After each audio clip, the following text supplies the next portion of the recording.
Big LEZ'S League, an all rugby league experience. Hello, welcome back to Big LEZ'S League, an all rugby league experience. I'm your host, Big Les. Welcome to the first episode of the off season, and I thought you better start off with a bang.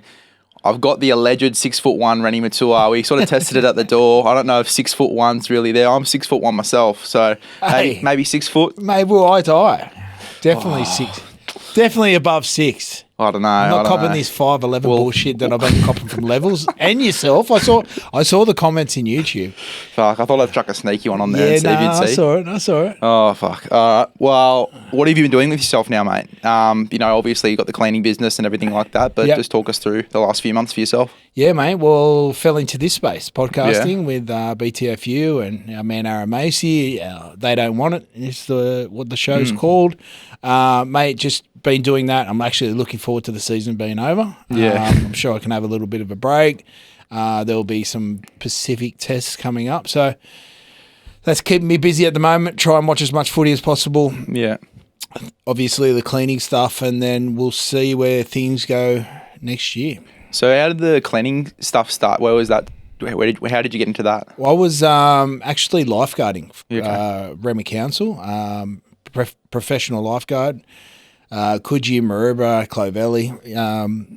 And this was just after I retired. I was doing a little bit of stuff with Fox, and a friend of mine who owns a company, Command 51, just happened to be walking past the beach and just offered me a job. Said, I don't know the first thing about cleaning. That's how I fell into it. Manage, 40, 45 sites, as client service manager. So basically making sure the venues are clean, keeping the clients happy. Yeah. And, I think I've gone a lot more grey in the last 5 years in that industry. It's not an industry that's going to, you're not going to get too many phone calls where people are going to tell you how good the cleaning is. There's always someone that complains about a little bit of dust. But you know what? It's helped me evolve and get better at my managing skills. Yeah. So that's where I'm at so far. Yeah, and you did plumbing when you were younger as well? You did a bit of plumbing work? I did. I left school, went straight into a plumbing apprenticeship. Didn't do too well at that. I went all right, like I was on a shovel a lot, especially when you're an apprentice and you're on the grinder and chasing in walls, and it's not a very attractive job. I don't think many women could potentially want to do something like that. But it's I did about 2.5 years. Yeah. And then got graded with the Dogs, so had to give it away. There you go. We'll get more into the younger Reni Maitua and stuff like that a little bit later, but I want to ask you first. Obviously, when people watch this, the grand final will be done and dusted, but what are your thoughts going into this grand final, and who have you got? This one's really tough, really, really tough. I'm shattered for Nelson. The guy's 6'7". There was no intent. Obviously, the reaction of Lindsay Collins and how concussed he was may have played a part in the severity of the grading, a grade 3. I just feel like he will be a massive loss. So I think we should just all put out a petition to save Nels. We want him in the grand final. Just losing Nelson, the size of him, his aggression, his presence, just gives me makes me a little bit nervous about Melbourne now. Yeah, because you're coming up against the best pack of the last 5 years, essentially. So I have to lean towards Melbourne slightly. Yeah, we were sort of talking in the green room as well. If it does get to that 18-0 sort of lead at halftime for Melbourne, is there a chance Nathan Cleary can sort of climb back after that? I don't really think there is. I wouldn't rule him out or count him out for potentially making a comeback, but Melbourne are far more experienced and resilient when it comes to holding a lead. Yep. Obviously, Brisbane last year were quite a young side, and in those tough moments when teams are coming back, it's really hard to stop the bleeding. And if Melbourne do get in front to an 18-point lead, which you'd be you'd be over the moon with, Yeah. I think they could hold Penrith out, for sure. You know what's funny? These two sides are at the top of the table, yet both of the halves, or at least the spine for both sides, have been apart for majority of the season. I mean, you look at Cleary, he's been out with multiple injuries throughout the year. Hughes, Munster, Grant obviously with a sternum, and then origin period as well, and then Pappenhausen for most of the year. They've been split up at different stages as well. It's interesting how we've got these spines who have been split up throughout the entire year, and they're the two top teams in the competition. It just goes to show how good the organisations are. Systematically, they're obviously the two best, and it's a conveyor belt, right? So when they bring someone in, when you're losing a player that's so important, you just know that Bellamy or Cleary is just telling that player, come in, do your job, don't have to do anything out of the ordinary. Yep. And the system will take care of it. Yeah. So, that's just a credit to how good both those clubs are. Yep.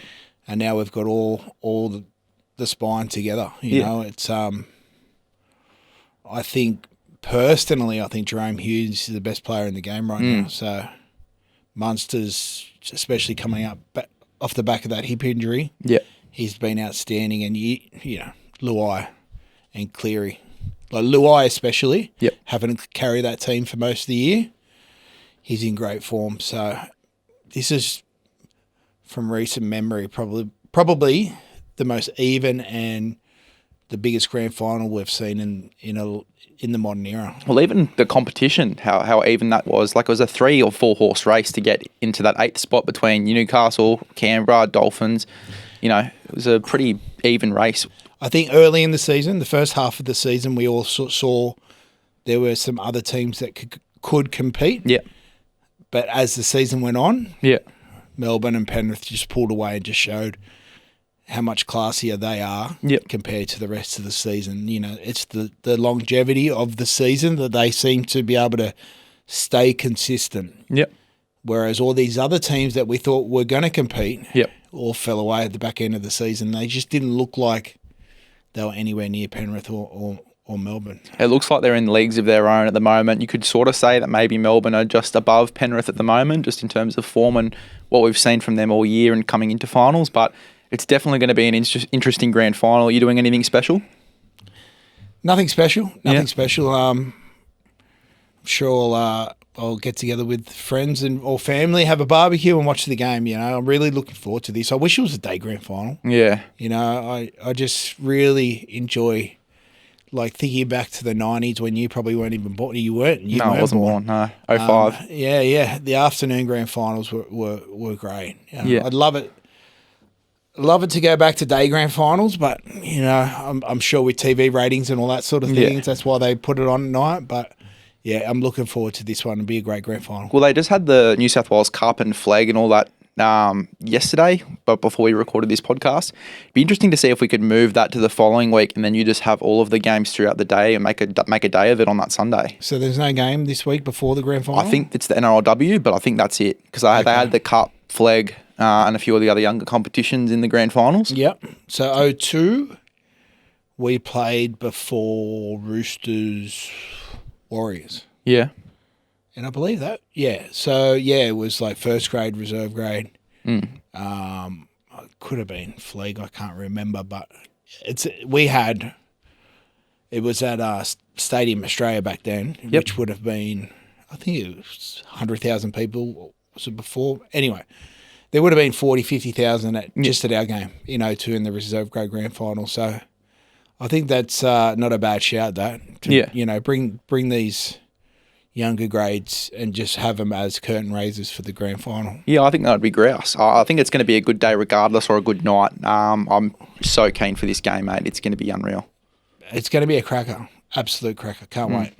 So I want to backtrack a little bit, because you did mention teams losing their important players throughout the year. You obviously lost Sonny Bill at the Dogs at a stage there as well. Talk to me about the impact of losing a guy like Sonny Bill in that team at that stage. Early in the career, we lost Sonny a number of times just through injury. I'd say his first 2 or 3 years, he was always missing for at least 6 to 8 weeks, maybe 10 weeks of the season, because his body was developing. He had the fibula injury, knee, shoulder, Yeah. We had so many great players, though, but losing Sonny was, he was our strike weapon, especially coming off the bench early in our careers. It affects the team, because I really admire a good, strong bench that can keep the intensity. When the front, when the starting players come off the field, you want the intensity to go to another level or even better. And Sonny was a genius at that, especially before he, cemented his starting spot. Yeah. But more so when he went to French rugby. I know that you talked about that with Jimmy Graham on the podcast as well. Yep. Just walk me through that stage and that part of the. Oh, look, there's a lot of things I can't talk about. I supported Sonny. Yeah. I was only one of two players that knew that he was leaving. Yeah. And I respected his decision. Rugby league is only a small fraction of your life, and friends are for life. Yep. It was a shock, and other players left when we all agreed to stay. Yeah. And he had to pick up the slack. So there's a lot of things that people don't know about and are still upset at Sonny about that. Yeah. He made the right decision for himself. Yep. It was detrimental to the rest of us because he was our best player. Yep. But there were other players that reneged on their promise that we would all stick together. So, yeah. As far as I'm concerned, the people that left, yep. They've got more to answer for than Sonny does. Yep. Well, we'll get to your Bulldogs career in a second. I just want to talk specifically about the transition into retirement as an NRL player. Yep. I know you've talked about it in different stages, obviously starting different businesses and going down at a bit more of a business venture. Yep. But talk to me just as an NRL player. You play your last game of NRL. You wake up that next day. What's that feeling like? And obviously working out what you're doing next? Well, originally, I still had another year left of the Dogs. Yeah.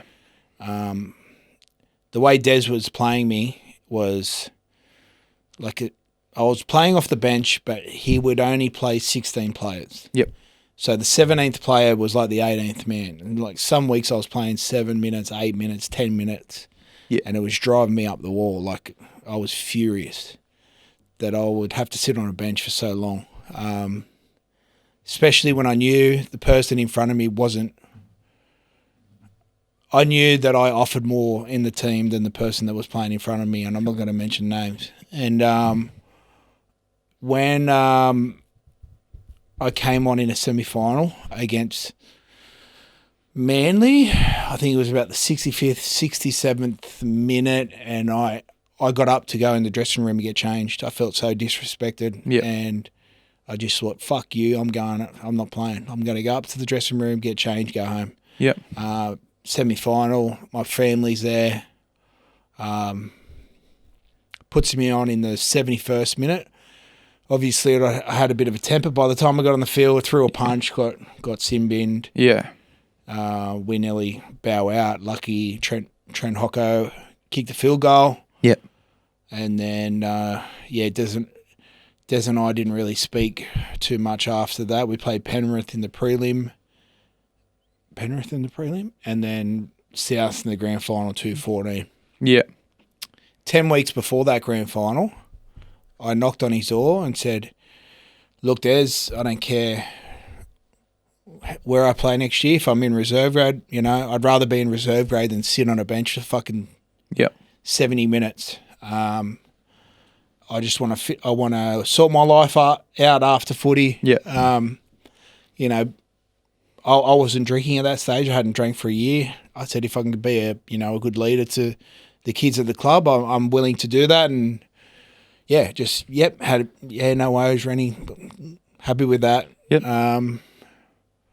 2 weeks after the grand final, well, he didn't pick me for the grand final or the Penrith game. Yeah. He gave me some bullshit excuse, and then 2 weeks after that, we travelled to Samoa for the Four Nations. Yep. And everyone that was in the side that played at the club had got their pre-season schedule, except for me. Yeah, okay. So, he wasn't man enough to ring me himself to tell me that he'd let me go. I had to ring my manager and said, "What's going on? Oh, Des decided to let you go. Yeah, wow. Get a payout." Was there any were you thinking about going somewhere else next year, or was it just everyone had already spent all their money. There was no money in the cap anywhere. Yeah. So it was just pretty much, 3 weeks after the grand final, I find out that I'm no longer wanted. There's a small payout in your contract. And that's the cutthroat industry you're in rugby league. But, if you're a man, you ring someone up and say, "Listen, you're 32. We've decided to, let you go." Yep. And then I had to find out through my manager while I'm away on a rep tour. Yeah, okay. So that was tough to take because I had nothing to fall back on at that stage. And I ended up going to England, but I couldn't get a visa till the following March. So till the following March or April, I was in limbo from October the season before. What's that thought process like in that stage? Oh, mate, I was pissed off, because the visa process was a pain in the ass. Yeah. None of the Super League teams had money. I didn't have a backup plan. Yeah. So it was a tough period. However, everything happens for a reason. Yeah. And to be able to travel over the UK, I'm a very Sydney person. Like, to leave home, no family, go over there, didn't know anyone on my own, was the best thing I ever did for my own personal growth as a man, as a person. Yeah.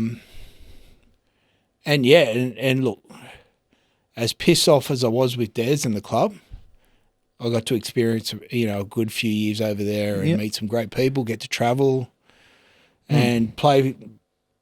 I was playing in a lower grade, but I ended up, signing with Salford and had a great time over there. So talk to me about, we'll bring it a bit forward and we'll talk about it now. Talk to me about the difference as an athlete in Australia and then obviously going over there into Europe and playing over there in the Super League. Yeah, it's awesome. No one knows who you are. Yeah. You're left alone. You can go and have a beer. The level of footy is obviously not as strong as the NRL. It's more of attacking style of footy, and that's fun, it's a real fun style of play. Yeah. The whole experience of just being able to see history and go to Barcelona for a weekend, go to Paris, go to south of France. Yeah. It was just a good, comfortable lifestyle. Yeah. Not all players enjoy it, but the majority do. Do. It's fun. I wish I did it earlier. Yeah. Any fun stories from over there? Fun stories. Oh, there's plenty, mate. Yeah. Give me your best. I was playing. Oh, look, we had some good footy trips away. Yeah. I mean, we had the owner of Leigh Leopards, but they were Leigh Centurions. We ended up, so they got that relegation sort of competition. The bottom two teams drop out of Super League, top two teams of the Premier League go up. And we happened to be one of the two teams. And I remember the owner, Derek Beaumont, he was like, everyone at the airport, 5 a.m. After we got promoted. Yeah.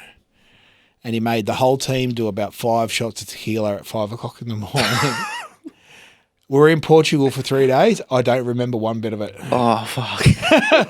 We got there blind. We left blind. And no, it was just good. It was good just to be able to just see parts of the world that I'd only ever seen on television. You know, it was a great experience. And the English boys, they've got a great sense of humour and they're fun to be around. So, it seems like it's not as strict on players going out and enjoying themselves and stuff like that like it is over here. Like over here, you hear about everything.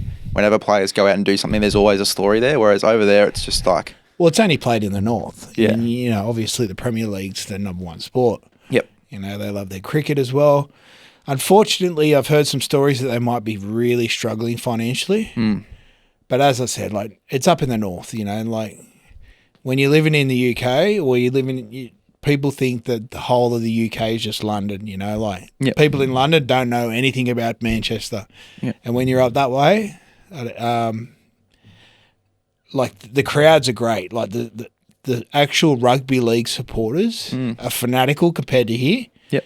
But it's not reported on much at all. Talk to me about in 2017, you come back here from being obviously over there for about 4 years or so. Talked about that transition coming back to Australia and not playing rugby league, filling in that time. Well, I came back. So I did the 2 seasons. Yeah. Came back, had a job with Fox. What else was I doing at that stage? Job with Fox, lifeguarding, and I had a pro boxing fight. Yeah. So I was 16 months retired, and then Paul Rowley, who was the Toronto Wolfpack coach, rang me. And I remember I was with, I was out in the middle of nowhere doing an NRL promotion. Yeah. Get this phone call on WhatsApp, and it happened to be Paul. He's like, "Ren, what are you doing?" I said, "No, I'm not much, mate. How you been?" He's like, "Listen, I'm the coach of Toronto Wolfpack." And I said, "Mate, I've heard about that transatlantic team, you know?" Yeah. He goes, "How's your body?" And I said, "Oh, I'm all right. I just had a professional fight and I'm pretty fit at the moment." And he goes, "How do you feel about coming back and playing 12 games for the Wolfpack?" And I said, "Mate, I haven't made a tackle for 16 months, nor have I held a football." He goes, "I just need you for 12 games. And I was, within a week, I was on a flight back to the UK. Played 8 games, got injured. At that stage, they played the first half of the season in the UK, the second half of the season in Canada. So I thought I was going to go home because we're in England. Yep. And he goes, no, I'll bring you on as a welfare officer. I thought, Jesus, me as a welfare officer? And then spent over 3 months living in Toronto. What a place. Yeah. What a place. And, it was an unbelievable experience. Yep. But I was building my career here. Fox was going okay, and I was with the NRL doing state of mind stuff. Yep. Might have been doing a little bit of lifeguarding. So I was building into retirement. Yeah. Going over there for 6 months or so sort of set me back a fair bit. But Yeah. And did you find that as well coming back after Toronto? had to start again. Yeah. Had to start again. I was wearing a high vis working in a factory for 18 months because I pretty much had no clue what I wanted to do. And obviously the Fox job wasn't there anymore, and I was quite embarrassed. But I had to keep a roof over my head. And, when delivery drivers would come to the factory and they'd be looking at me, "Aren't you Reni, the footballer?" And I'm working in a high vis in a factory. It was quite. It was a hit to the ego. And and there's nothing wrong with it, but I think everyone just expected that because I'd played a number of years in the NRL, that I had millions of dollars and investment properties everywhere and business opportunity, my own businesses and But how is that sort of transition as well? Not just into retirement, but being this NRL player and then just sort of coming back down into society as well. Doing the job, the cleaning business and stuff like that. Talk to me about that mental transition. Well, it was hard for the first couple of years because I was very embarrassed. Like I was embarrassed for no reason. I shouldn't have been embarrassed, but I was. I'm okay with it now. I'm absolutely fine with it. Like, your career can't last forever,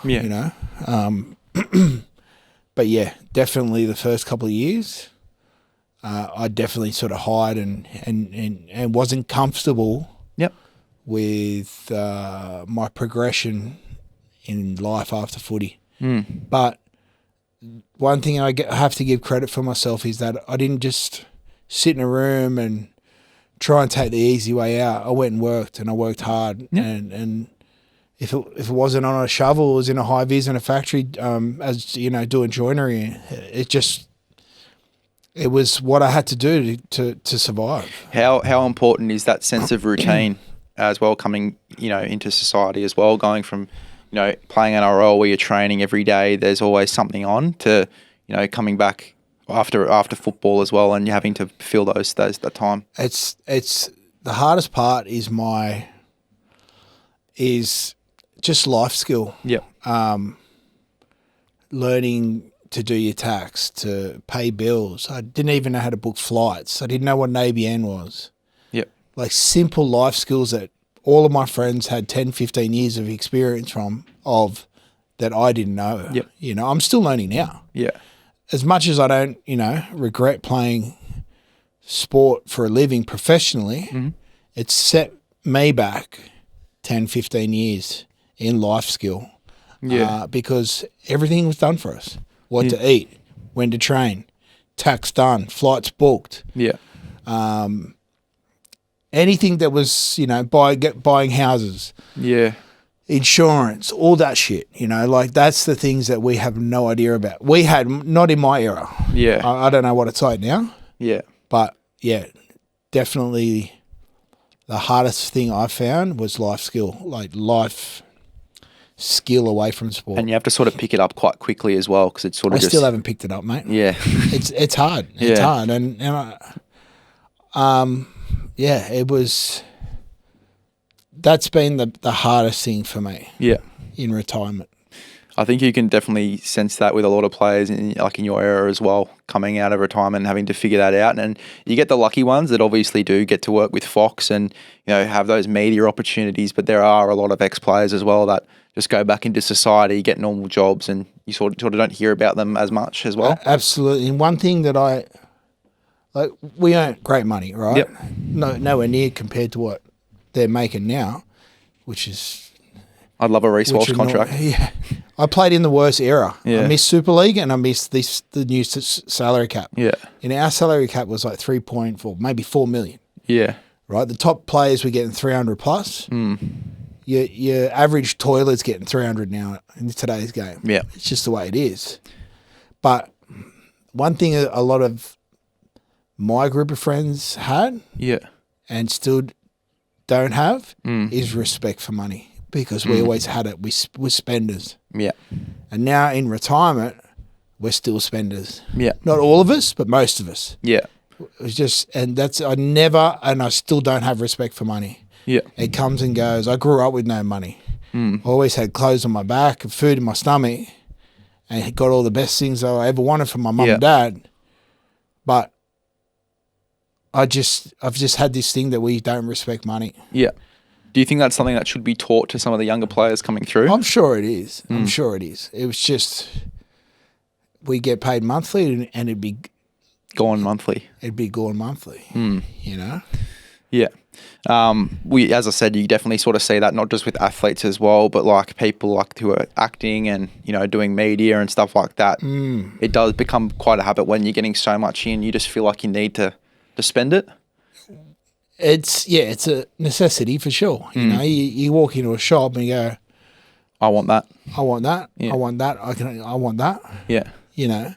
And then in retirement, I still want that. I still want that. Yeah. I still want that. But you got to be like a little bit more careful. Well, maybe you got to get what you want. You might have to get from Bali, like the knockoff versions, Yeah,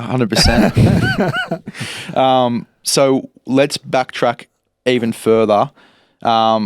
Coming out of retirement as well, there was an article that came out in 2018 called Think Before You Ink, just about when you were looking for different jobs and stuff like that. There was a few tattoos that you obviously stopped you from getting work.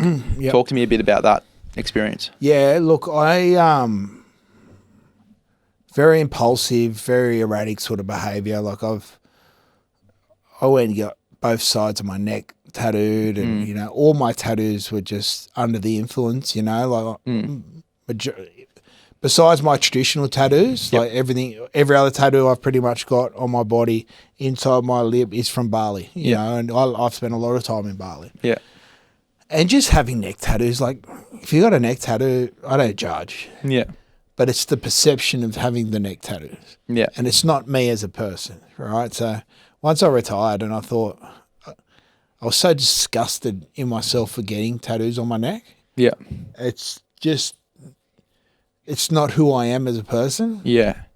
So yeah, I think again laser clinic, there's one in Rozelle. I think there's one down the Shire. Mikey, a good friend of mine who runs that company.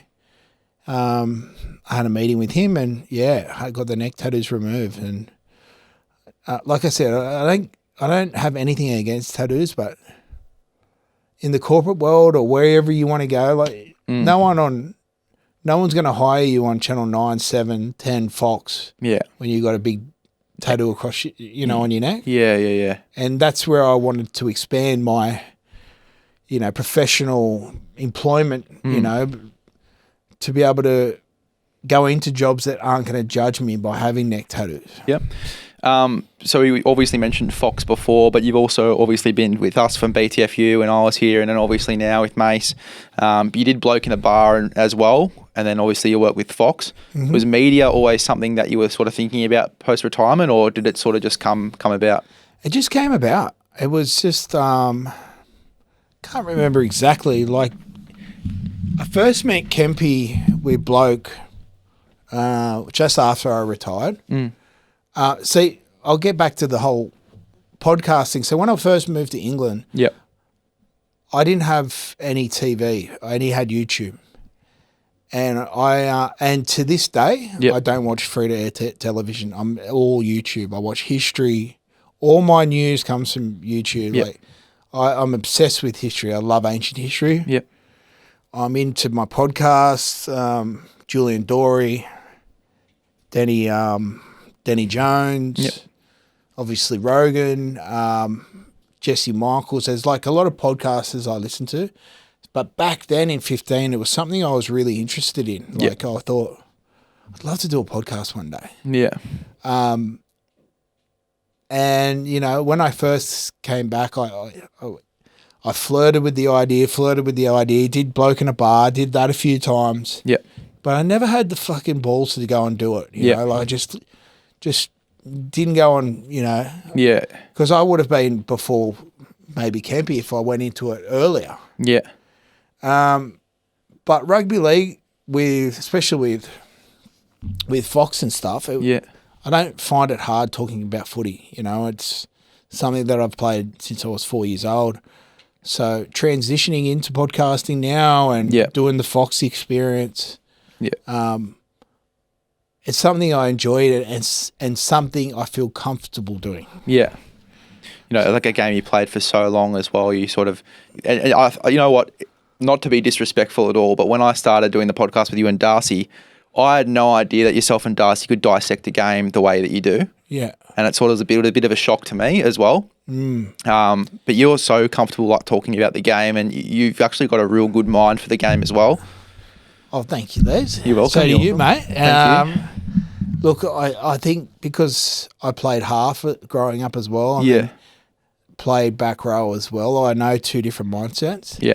I played a lot of centre as well, so I feel like I'm confident enough to understand the mindset of a forward, of a half, of an outside back, and that's where I feel comfortable talking about footy. Well, that's the thing. Like even with Darcy and with Willie Mason as well. Like I only just started like really getting into levels recently. Yeah. The way that he dissects the game, you would not pick with Willie either as well. Well, Willie and I spent a lot of time together talking footy. Yeah.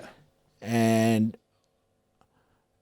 we often get a lot of comments that we see, well, I see and he sees that, people saying, I didn't realise you guys understood footy. They just thought we were these just forwards, two idiot half Polynesians that, occasionally got in trouble in the media that had no idea about dissecting the game of footy. Yeah.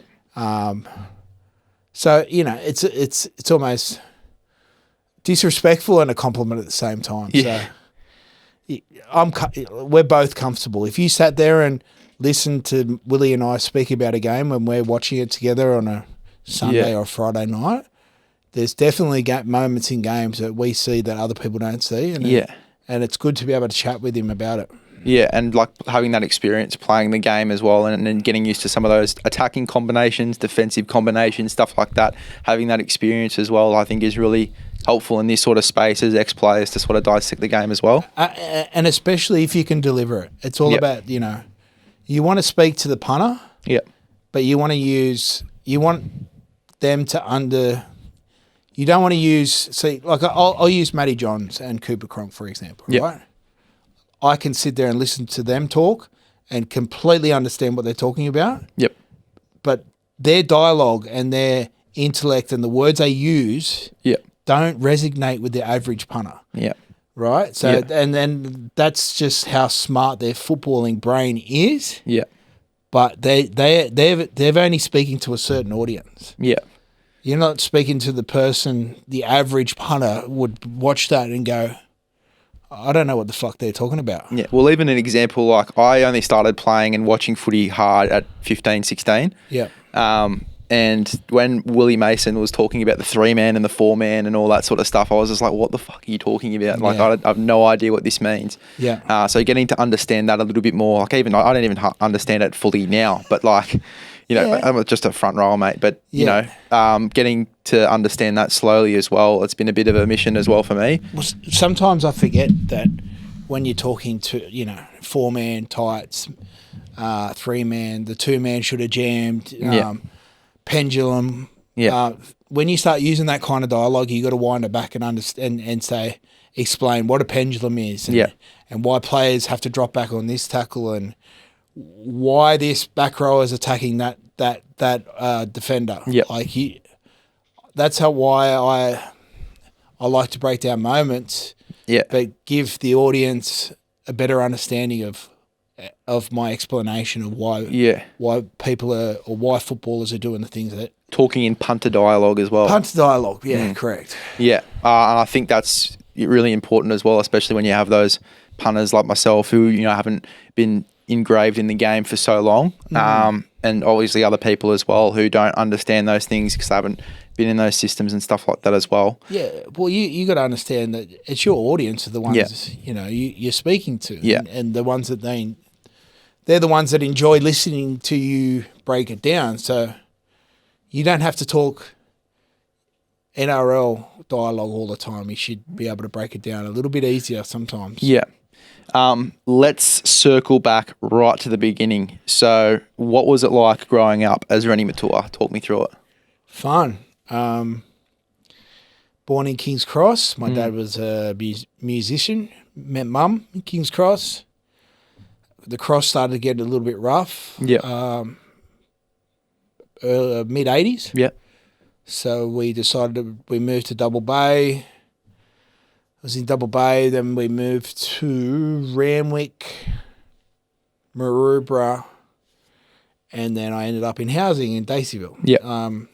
Had a great upbringing, like mum and dad, 2 loving parents, 4 kids, I'm one of 4. We all get along, like really, really close family. A lot of band practice in the kitchen. Yeah.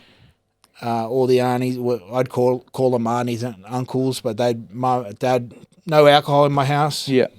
So dad and the band would be just playing music till 4 in the morning. I just remember just hearing music all night. We just grew up around music. When you say music, what type of, was it Samoan music or? No, everything. Luther Vandross, Earth, Wind, Fire, Stevie Wonder, the Commodores, it just all the old greats. Yeah. So grew up around a lot of music. Yeah. Didn't pick up an instrument. Yeah. And a lot of footy. A lot of playing for Kensington United was my club. Yeah. I had a really, really good upbringing. Yeah.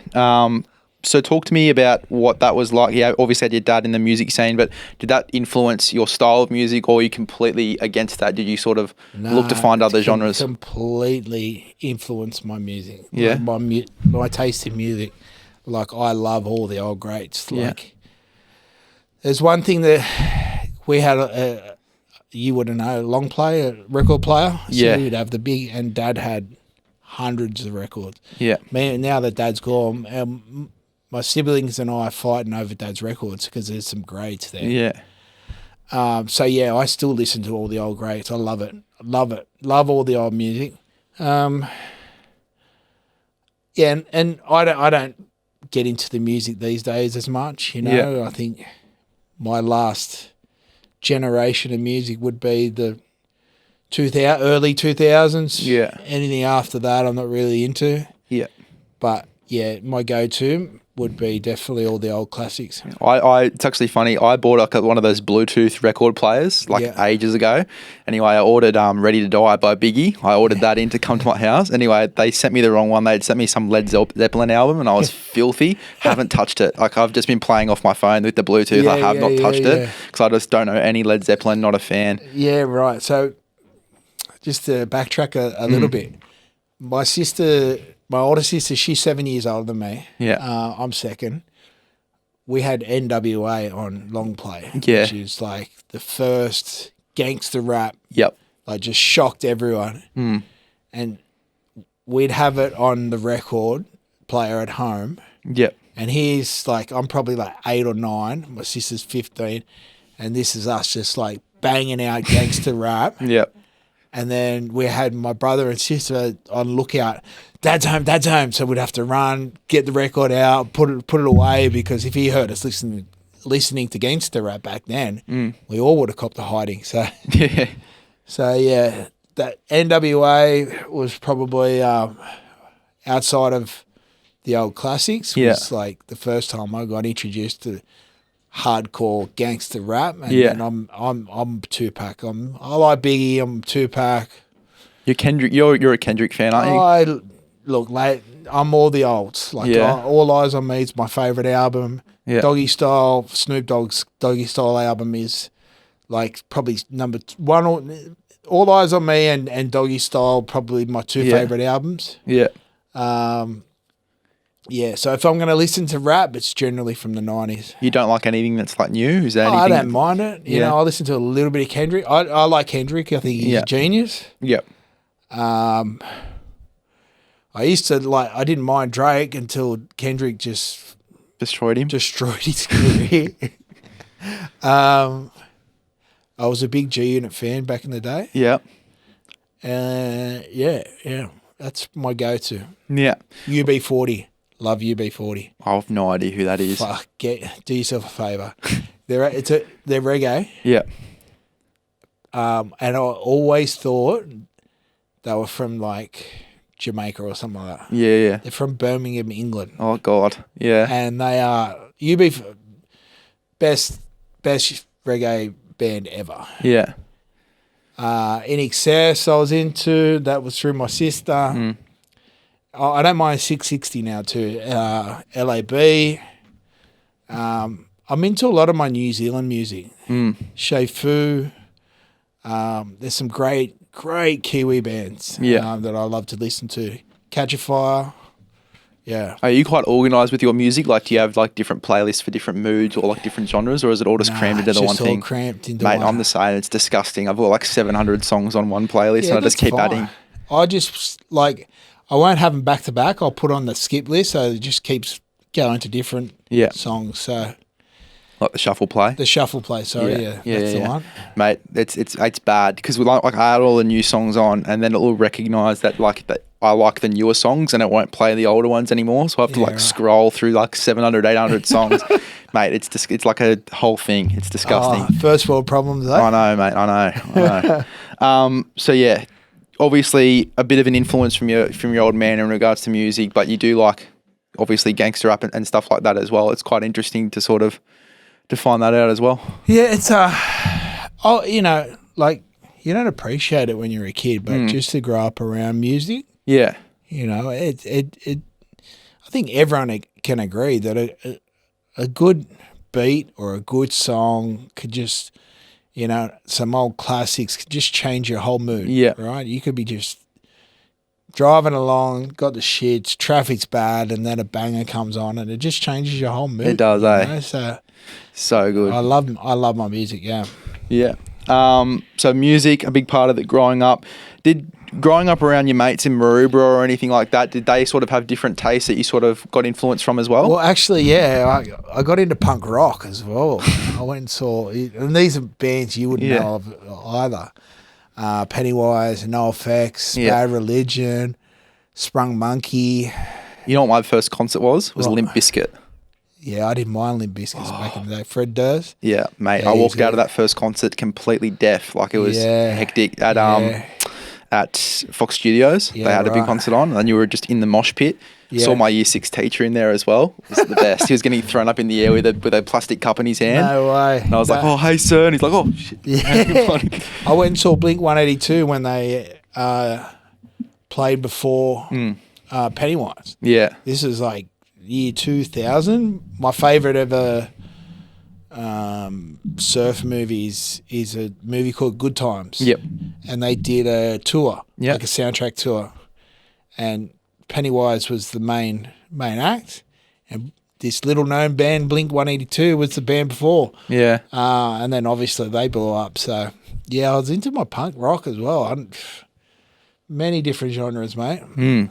Talk to me about growing up in Maroubra. What was that like at that stage when you were living there?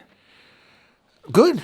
It's unreal. When we were old enough, we used to go down with Mum, John Sutton's parents, obviously myself, Sutto, my brother, and we'd sit in the same spot at North End. You know, every weekend we'd spend hours down there, hours and hours. And then as we got older, we were allowed to go down on our own. Yeah.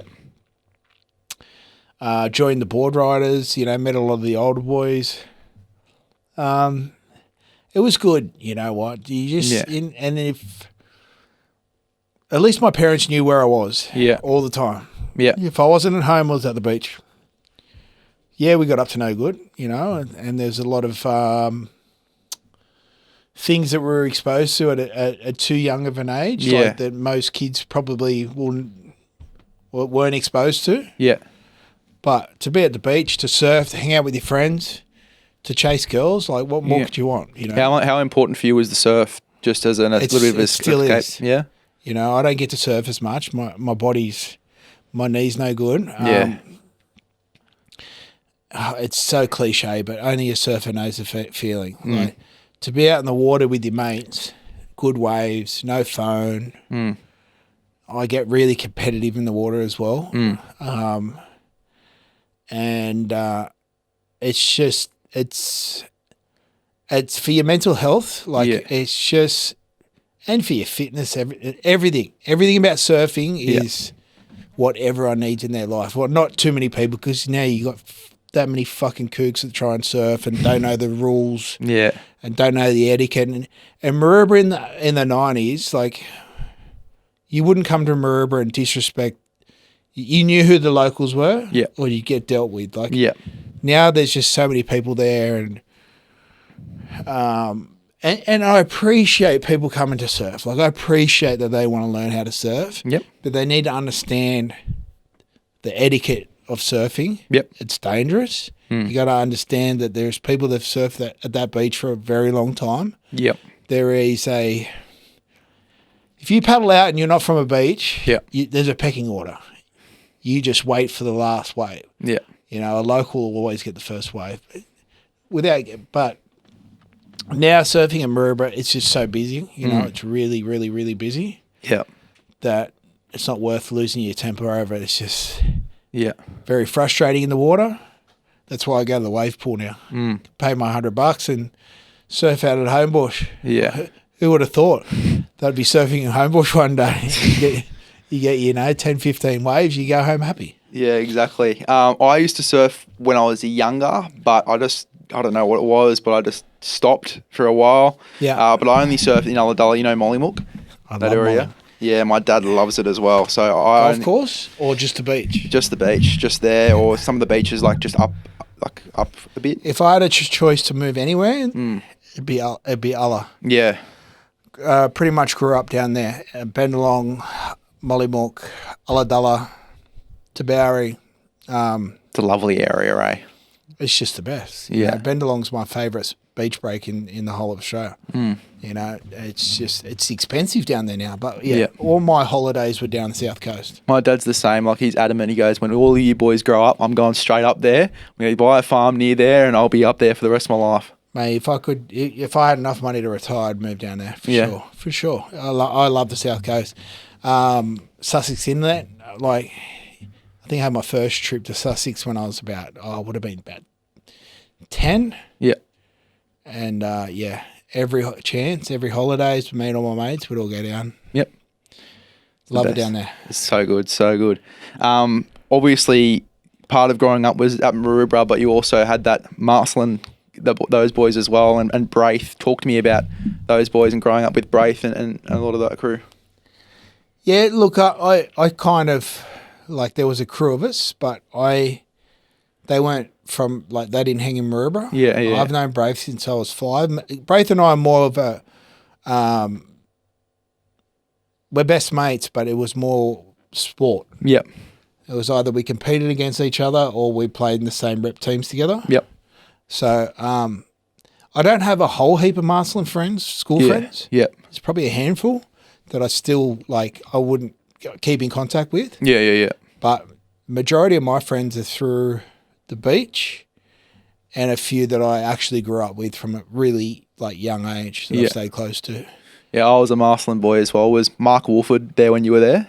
He's principal now? No. Did, like, economics or something? Yeah, no. We had brother Pat, absolute prick of a human, and that's why I left it. Yeah.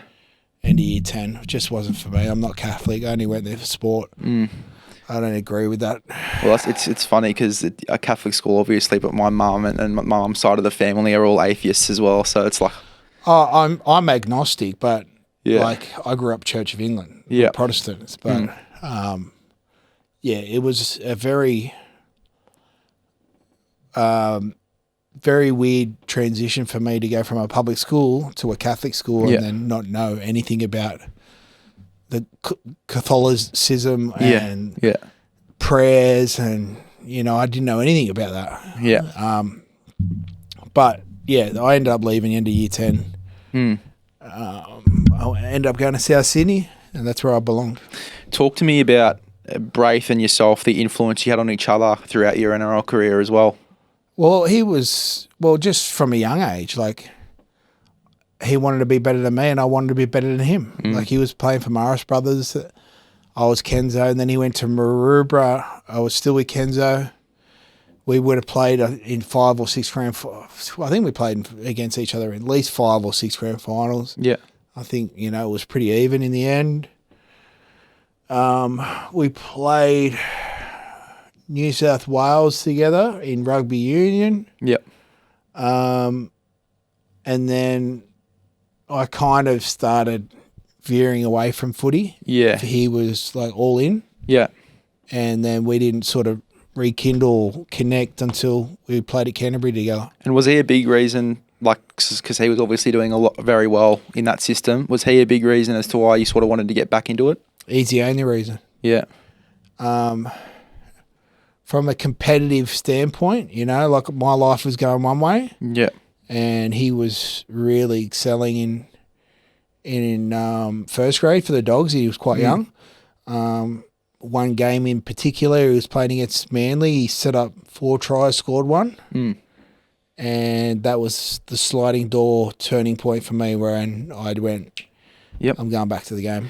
Well, we'll talk about your footy career in a second, but there is one Braith story that I want to bring up. I just want to get it from you. Braith's bathroom door.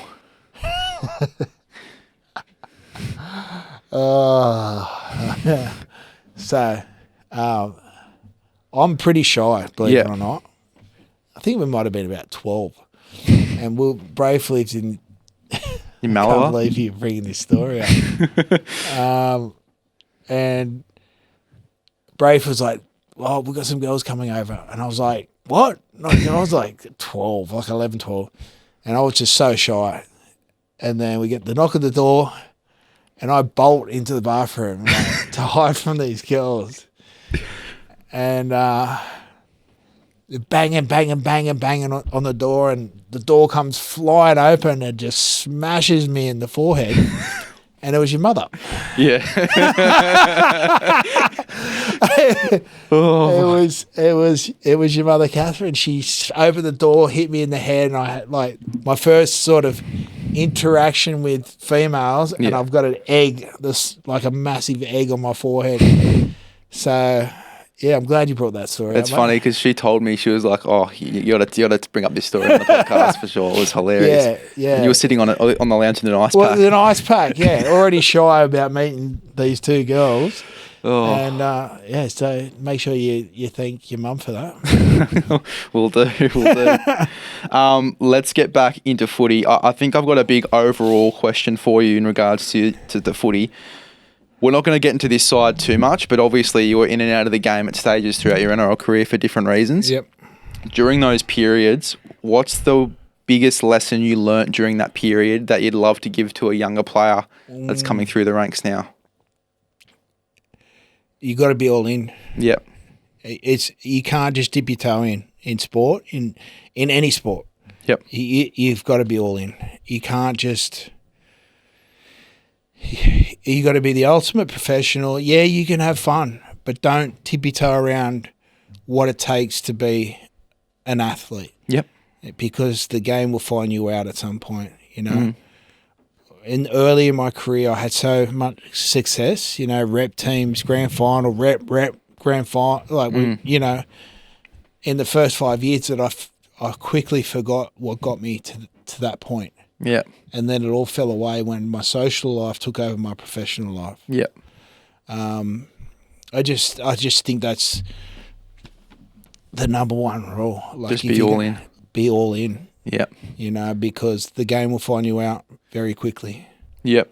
Do you, like, in saying that, do you think there also is, it's good to have a balance between, you know, being on the field and being, you focused on that rugby league career, on that goal, but also being obviously quite active outside of football as well and having that social life? Oh, you could have a social life. Yeah. But it's got to be in check as well, yeah. You know? You know, you can't be drinking every weekend, staying out till 3 a.m. and expect to turn up on a Monday and, you know, and train well. You got to let your body recover. You know, surfing was something big for me outside of professional sport. You got to have golf. Yeah. But ultimately, at the end of the day, if you enjoy the bright lights of a nightclub more than the bright lights of a rugby league stadium, you're playing the wrong game. Yeah. And especially now, like phones, like in the start of my career, there was no phones. Yeah. There's no cameras. Thank God. Yeah. I wouldn't have got past 10 games. But yeah, look, it's just, it's frustrating when you see players get in trouble. I honestly believe the majority of the time players are provoked. Don't get me wrong. There's a lot of players that I know of, that I play with, that I played against, that were absolute fuckwits on the drink, you know, and just not good people. But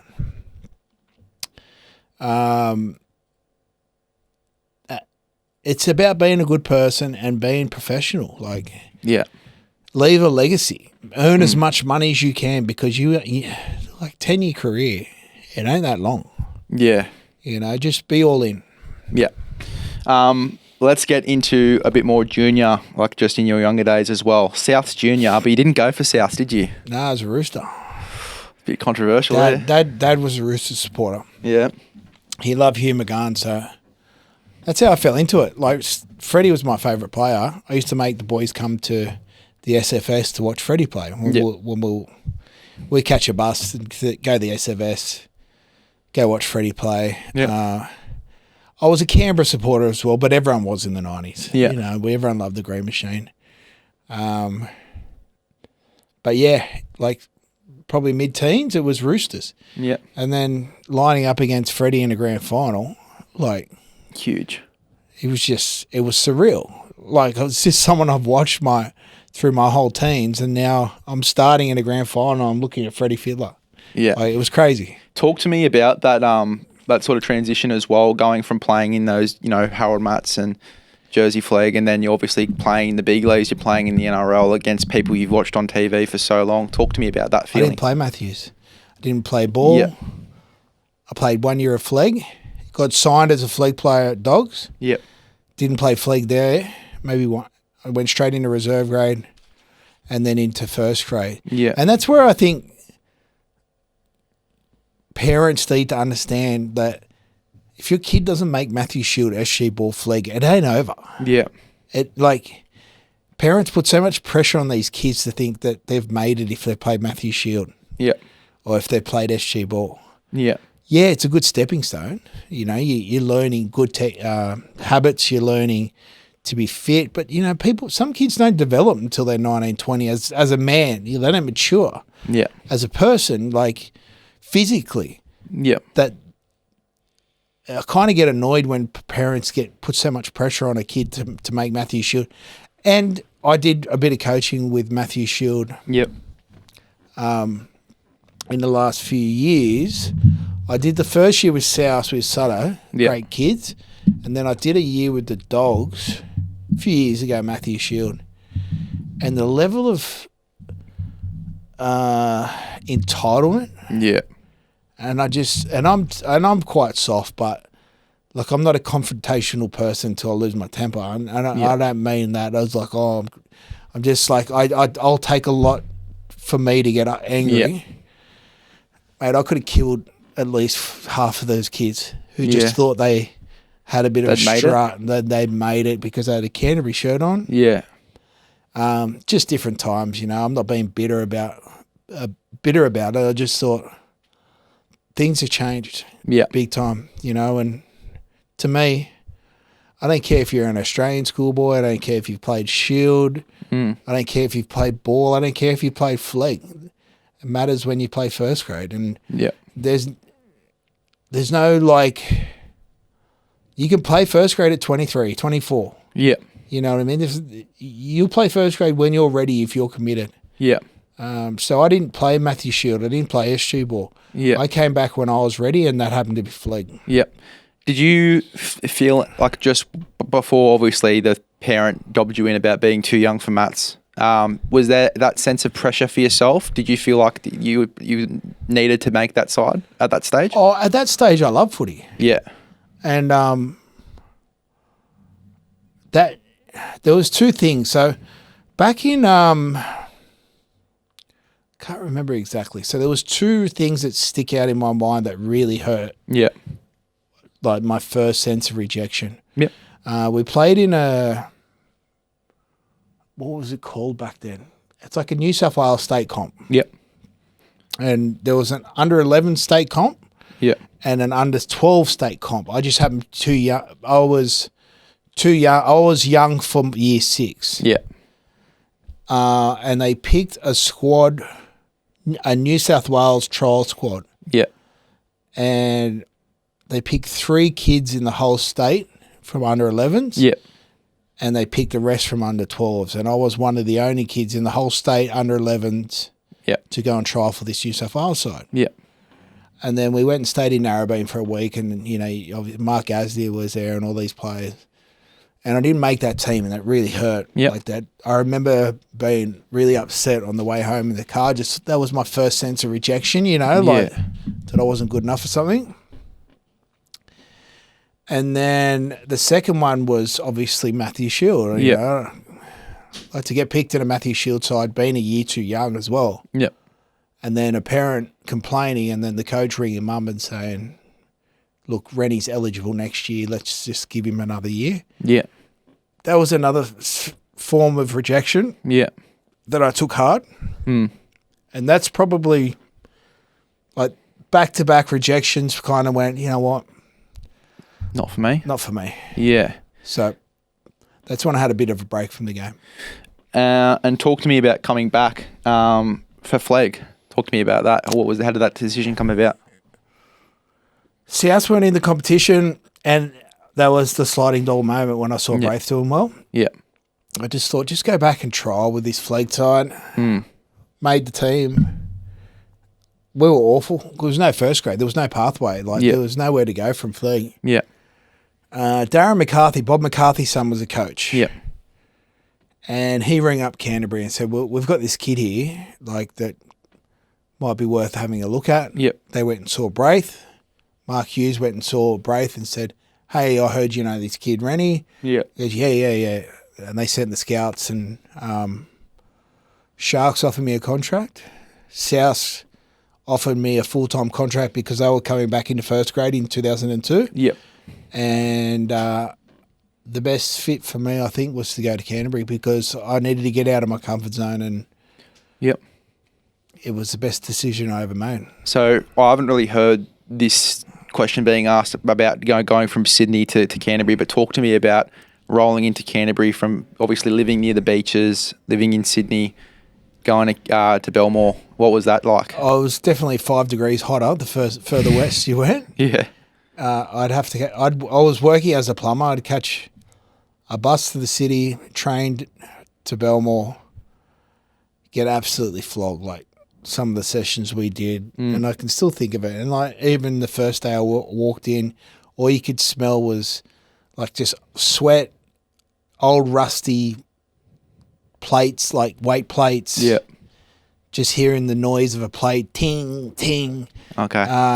Rowers going, bikes going. Yep.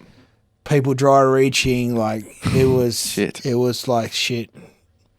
What have I walked into here? We Yeah. weren't allowed in the first grade area. Yep. You know, you go to that spot, you do your weights, go and train on the field.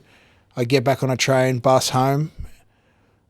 I'd leave home 6:30 in the morning. I'd get home 9:30 at night. Fuck. So it's just a full day of.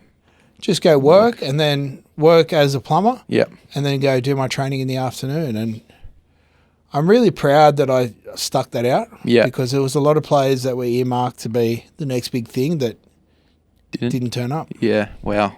Didn't turn up. And that's good. I just really stuck with it. I stuck with it. And it's a really proud moment for me to get through that period, especially going through Gary Carden, who was our trainer. We went a grand final in 2002. Yep. My first year in reserve grade, which I was only meant to play Flegg. Yep. And then win a grand final in 2004. And just through perseverance and hard work, 2005 in the city team, 2005 in the Prime Ministers, 2006 in the Australian team. It was all through backing myself and really working hard. And I reaped the rewards of my hard work. And that's something I'm really proud of. And then 2007 onwards, things just, I forgot what got me there, and I thought I can do this easy without doing the hard work. And quickly did I find out that wasn't the case. What does it mean to you to be a Bulldog? To be a Bulldog, for me, a Bulldog is someone that doesn't take a back step. Yep. That will literally die for their mate. Like family, aggression, hard work, blood, sweat, tears. Like from being at Canterbury then going to Parramatta, like the difference in training, in not so much camaraderie, but it's hard to explain, Les. Like, to be only a Bulldog knows what a Bulldog is, and not many people find out what it's like to be a Bulldog because they don't last. If you could sum up what it means to be a Bulldog in like one or two words, or just a few words, what comes to mind? War. Yep. You got to be dogs of war. Yeah. That's 3 words, but to be a dog, you got to be ready to go to war. And how much of that mentality do you see in the current team for the Bulldogs? I see it again. Yep. I see it again. Turning up for their mate. Yep. They're not. Respectfully, they're not us. Like the team we had some animals, but the foundation of what they're building isn't going in the right direction for sure. Yeah. And you see obviously similarities in that mentality. Just that turn up for your mate. Don't Yeah. let your mate down. Don't let your mate down. Don't let your mate down. Turn up in D. How important has Stephen Crichton been in laying that foundation? He's still got a lot to learn, but Yeah. his presence. Like, I've never seen someone galvanise a team so quick. Yep. And it's all through his presence, his aura, his ability, that he takes players that might be a 6 out of 10 to an 8 out of 10. Yep. Yeah, he's been. I can't speak highly enough of that kid. Right, he's 23 years old, 3 comps. Yep. And it's important for any team to be successful to have a Steve Crichton in their side, right? That's my next question. Who is the Steve Crichton in your Bulldogs team? I had a team full of Steve Crichtons. Yep. You know, I had Sonny, I had Willie Mason, I had Marco Mealy, I had Tony Grimaldi, I had Willie Tonga, I had Luke Patton. They were all leaders, Yep. you know, and they were all. I was blessed to have a team full of leaders, and just pure animals. Yep. Yeah. Talk to me about your debut, round 1, 2004. How'd you find out? What was that feeling like? I found out probably 24 hours before the game. Glenn Hughes tore his hamstring, so I didn't have much time to prepare. Yep. I was 18th man, so I was quite close to making the side.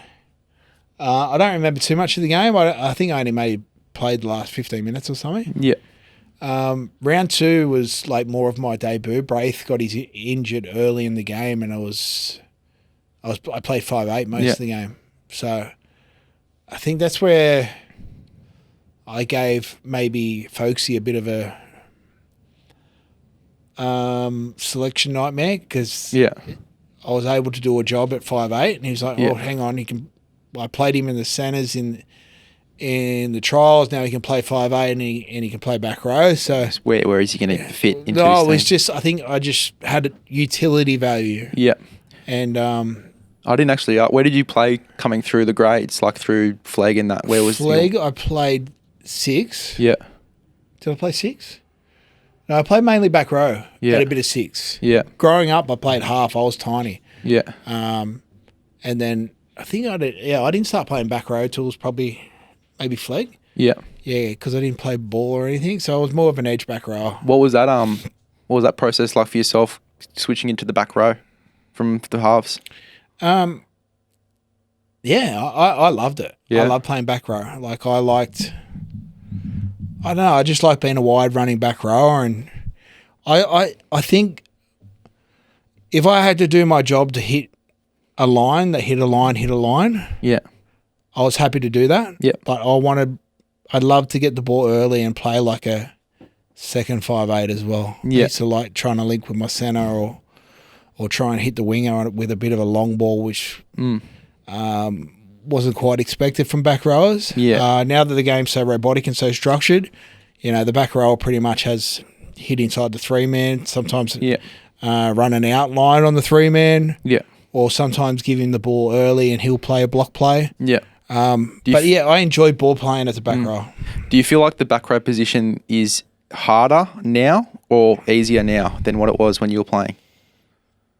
Or do you think it's very similar? Very similar. Very similar. Yeah. If you play back row these days, you've got to play 80 minutes. Yeah. You're an 80-minute player. Very similar.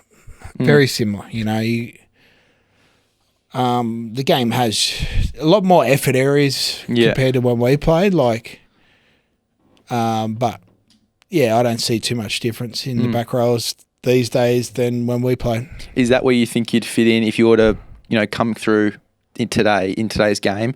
Do you think you'd be a back rower? Yep. Yeah. Yeah. I think so. Yeah. Look, I was comfortable playing back row. You know. Played a lot of left side back row, but I didn't mind playing right side back row as well. Yeah. I think a lot of back rows these days get stuck to one side. I think it's important that you perfect your craft on both sides of the edge. Yeah. So You don't want to be just pigeonholed as a left back rower. You got to be able to play right side as well. It's important to have that sort of value with injuries and stuff like that as well. And coaches look up to that sort of thing for sure, and especially depending on what team you play, you know, a back row might be suited on a different edge. To attack the opposition half or the opposition edge. So yeah, you don't want to be just stuck on one edge. Talk to me about 2004 grand final. It's your first year. You're in a grand final. What's that feeling like? Surreal. I mean, a lot of things that I regret, like I didn't soak it in as much as I should have. Yeah. You know, being 21 and playing in a grand final, I just expected that it'd happen every year. Yeah. Do you think your junior footy sort of had an influence on that because you were winning being in a lot of grand finals at that stage as well? Yeah, no, I wouldn't say. Like, it's just I was in such a great system and everything just was so surreal and happened so fast. That, I do wish that I soaked it in a lot more and. You know, there's only certain things I remember in the game. There's not much I do remember of the game. Yep. But yeah, it's just the biggest regret is not soaking in that moment enough. Because in my head I thought we'd win another 10. Yeah. But yeah, just talk to me about being on the field in a grand final your first year as a player in that side, even though you were coming off the bench. No, I started. You started? Steve Price was out. Okay, right. So Steve Price did his knee in the prelim. Yep. And got the tap on the shoulder during the week from Steve Folkes. He said, I'm starting now. Okay. So that gave me like a level of anxiety because I thought, holy shit, you got Sonny Bill, you got Roy Asatasi, you got Thurston. Yep. And Corey Hughes. Why don't you start one of them, you know? Yeah. But, yeah. To run out in the grand final starting, special, very special. Yeah. And look, I think in your first year as well, that's just insane, right? Like it good and bad, you know, because I didn't appreciate how hard it was to get to a grand final. Yeah. Because we just had such a good team. Yeah. And, you know, having success really early. Yeah. Again. It gives you a false sense of reality of where you are at in your life and in your game. Yeah. But it definitely hard work got me there. Did you expect it in years after? Like, I chased it hard. Yeah. Like really chased it hard later in the back end of my career, and I just wasn't at the right club, and my body just couldn't keep up anymore. Talk to me about 2005, back-to-back ankle injuries, and then obviously being selected in the Prime Minister's side as well. What was that like? Yeah, so I broke my ankle against South in Perth in a trial. And then I think I came back round 6 against the Roosters and then got picked in City. Yep. So I'd only had one game back, picked in City. Again, syndesmosis in that game. Yep. So I was out for the rest of the majority. I came back for the last few games of 2005. And then to get picked in the PMs was like, we had a pretty stacked team because they picked an Australian side that didn't make the 8. Yeah. And that year, all the best teams were injured. There was us were injured, Penrith were injured, Roosters were injured, Dogs all injured. None of us made the 8. Yeah. Canberra had a good side back then. So we had a really good Australian Prime Minister's team. To go away with those boys is unreal. Such a great trip. I love PNG. I do a lot of charity work there. You know, just the love they have for the game, you know, and to play alongside John Sutton, who I'd known my whole life, was special as well. Talk to me about going over to PNG. What's that like, the atmosphere there and everything? So back then there wasn't a stadium like there is now. You get off a plane, straight into a compound. Yeah. You know, you've got all the, you know, the New Guineans around the compound. They just want to touch you. They want a signature. They want a photo. Like they just love footy. Absolutely love it. like we got strapped at the hotel. The bus goes through the street. You can hardly drive through the streets because there's so many people. Get off the bus, run straight onto the field, play. It's like playing on like asphalt, like it's like concrete. Yeah. Back on the bus, straight back to the compound. Such a good experience. I've been back at least 5 times since to do charity work. I love it over there. I really, really love it. So I'm really hoping that the expansion brings a PNG team in. I don't know if it's been. I think it's 2028. I'm pretty sure they're going to be bringing one in. That's great. But I've got a lot of love for PNG. Talk to me about this then. The expansion side. Who would be your marquee signing if you're organising all that for the PNG team? Who's your marquee man? Well, 2028.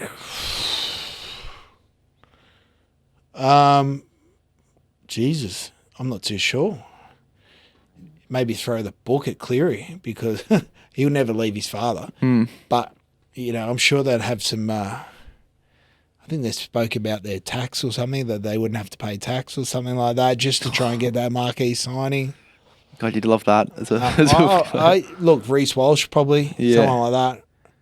That's the thing, Cleary's going to be 30 at that stage too. Well, maybe he's won 7 comps by then and just wants to go to goes, PNG. all right, hey, Dad, let's go to this PNG side. Yeah. And just make bank. Wishy, Tyron Wishart, you reckon? He's only just really starting. Like, he's showing his class now. Kalen, maybe. You need a big signing. You need someone that's going to attract players. Yeah. And when you talk about 2020A, you're thinking, you'd have to think Cleary, you'd have to think Munster, you'd have to think Jerome Hughes. You'd have to think, someone big. Big guys, yeah. But this is the thing. Would you rather someone that's established and, getting towards the back end of their career with that experience, or do you want someone that's younger that's coming through that's a big name? Established. You want someone established? Someone with experience. It could be really detrimental to a young up-and-coming, like a Reece Walsh. He's got so much to learn in the game. Yep. So much to learn in the game. And that's not picking on him. He's talented. He just doesn't know when to pull the talent back and when to pull the trigger with his talent. So you don't want to throw someone like that who's still learning the game into a new team. But then again, by 2028, you'd think that would start to... He's 2028? He's probably turning 15. He's still that young. You know what I mean? That's how good he is. Yeah. Look, it's an interesting conversation, and look, going over to, even though there's no taxing over there, it's a completely different environment. There's talk that they'll be based in Queensland, I'm pretty sure. Maybe in Cairns, maybe between. But look, you got to think of the families, and respectfully, Port Moresby's quite dangerous. Yeah. There are a lot of expats that live there in compounds and stuff like that. Yeah. But it's still quite dangerous, very dangerous. So maybe. The families will live in Cairns and the boys might, have to travel between, obviously, there and Moresby. Yep. But they've got to bring a side in. And I tell you what, it's one place you don't want to play. It is fucking hot there. Yeah. It's a whole nother level of heat. Yeah. Even compared to Townsville. Hectic. Well, let's see if this side comes in. That's going to be so interesting and cool to watch, and especially if they get some of those guys that are in that international team to come over and play with those boys. You get that marquee, be unreal to watch. That country deserves an NRL side for sure. 100%. Talking about Parramatta a little bit, 2013, the Spoon. Talk to me about that. Obviously, at the start of your career, your first year, you win a grand final. 2013, the Spoon being on the completely other side of the spectrum. What's that feeling like? Oh, it's not a great feeling, and it's not. It wasn't through lack of effort either. Yeah, we just didn't have the team. Simple as that. We had a very we had a young side. Yeah. The harder we tried, the worse we got. Yeah. We had Ricky Stewart. It wasn't through lack of effort. Yeah. We got flogged. We trained hard. We We did big wrestle sessions. We did everything that top teams were doing. Yeah. We just couldn't put it together on the field. It was as simple as that. Yeah. And it just becomes losing becomes a habit, and confidence is a real thing. And is there anything that you can sort of pinpoint that maybe would have turned things around in that season potentially? I know there was a lot of effort and it was a young side, but is there anything you can sort of think of that may have turned that around during that year? Maybe Jared Hayne pulling out his 09 form. Yeah. You know, like the form he was in 09, he would have been nice to see that form in 13. I'm only joking. Like, just nothing clicked for us that year. Yeah. You know, we had a limited roster, and it's just one of those years. Now, just to some questions to end us off. If you could play with one player, if you were in your prime right now and you could play with one player in the current competition, who are you picking? Munster. Munster? Munster. He's my favourite player. And you'd play outside him in the back row? Yep. Love him. And what team would you like to play for if you were in your prime right now? What team would you like to play for? The Dogs. The Dogs? Just to see where they're headed. Like, not just because I love the club. Yeah. I'd love to be part of that side building. I'd love to play alongside Critter and you know, Jacob Carraz, big fan of him. Yeah. Connor Tracy, like these kids, I'd love to, if I was in my prime, just help them build, and Kicks, obviously. Yeah. I'd take the left edge and push him over to the right, right? But I'd love to play for the Dogs and challenge these bigger teams for sure. That would be so good to be a part of that side, eh? Yeah, unreal. Oh, so good. I love where they're building to.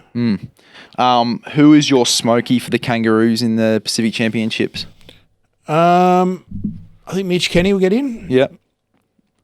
Generally, they usually pick a young player. I think Galvin might get picked. Galvin. So, you know, he's actually leaked himself that he's in the Prime Minister's 13 this year as well, Galvin. Right. He leaked it. Yeah, he came out and said that he'd been selected, he'd been contacted to be in that side. So, yeah, see, back in, they always take a young player. Yep. They won't play. Yeah, but just to be a part of that squad. Be a part of the squad. Yeah, I'm going to pick Galvin. Galvin.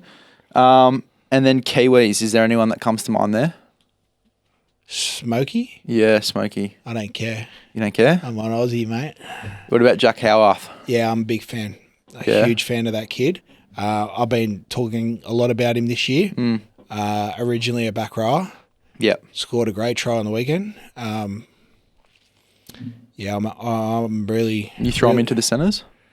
I'd leave him in the centres until he's ready to be a back rower. I know he's a back rower. Yeah.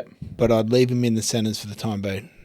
What do you think needs to happen for him to be... Is it just a timing thing or... Just experience. Just, you know, just to experience the week in, week out grind of an 80-minute game. Yeah. And then just push him in 2 spots closer to the ruck and see how he handles that. He'll handle that. But just getting used to the 80-minute grind. Yep. You know, getting used to his body going through that kind of contact for 80 minutes. And then you start pushing him into the back row. It's going to be so interesting to see how these two sides go. Obviously, we got pumped by the Kiwis last year, 30-0. Do you feel like that's going to be a chance of happening again? Or Yep. I think Kiwis are easily favourites. Yeah. You know, I don't know if Munster's going to get surgery. It sounds potentially. Like he is, yeah. I think Cleary is as well.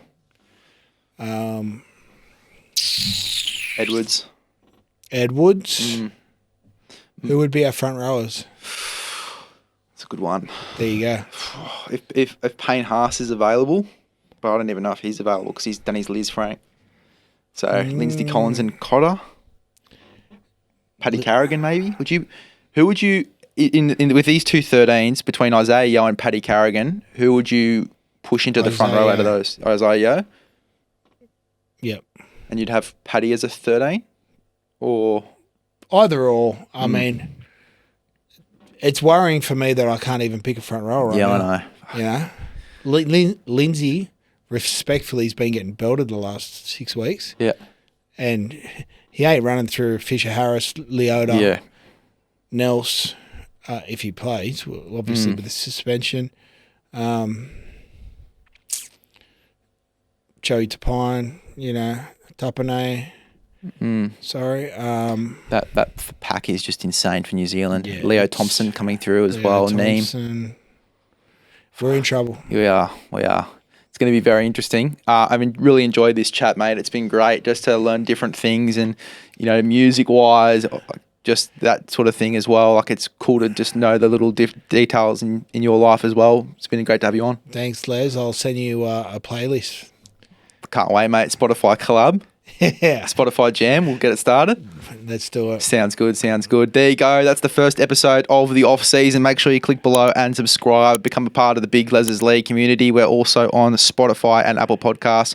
So get stuck straight into that. But Reni, thanks again for hopping on. We'll see you guys in the next one.